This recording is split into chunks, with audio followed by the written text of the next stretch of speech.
তাদেরকে লিজ না দিয়ে বেসরকারি খাতে লিজ দেওয়াতে প্রায় 40,000 মৎস্যজীবী আজকে তারা কর্মহীন হয়ে পড়েছে।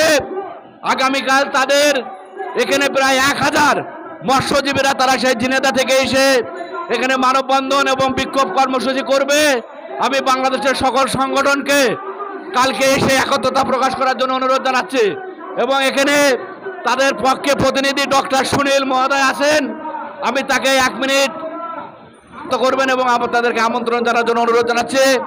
ডক্টর সুনীল দা, আপনার বিষয়গুলো তুলে ধরে 1 মিনিট কালকে প্রোগ্রামে তাদেরকে আহ্বান জানান সাংবাদিক বন্ধুদের সহ সকল সংগঠন। ধন্যবাদ।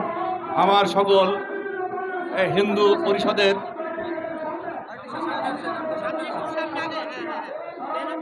ধন্যবাদ সকল আমার হিন্দু পরিষদের সকল ছোট বড় ভাই বোনেদেরকে।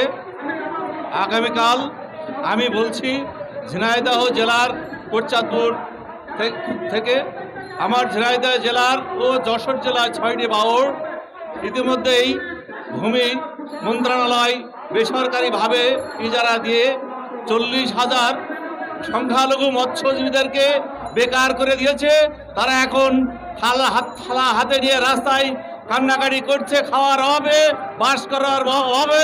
তাই আগামীকাল একটা বিক্ষোভ এবং জনসমাবেশ হবে। তাই আমি আমার হিন্দু সম্প্রদায়ের সকল ধর্মীয় মহোদয়কে আগামীকাল যাতে আপনারা আমাদের এই মহাসমাবেশে যোগ দিবেন এই আমন্ত্রণ করে আমি আমার সংক্ষিপ্ত কথা শেষ করছি। ধন্যবাদ সকলকে, ধন্যবাদ সাংবাদিক বন্ধুদেরকে, ধন্যবাদ জানাচ্ছি প্রশাসনকে।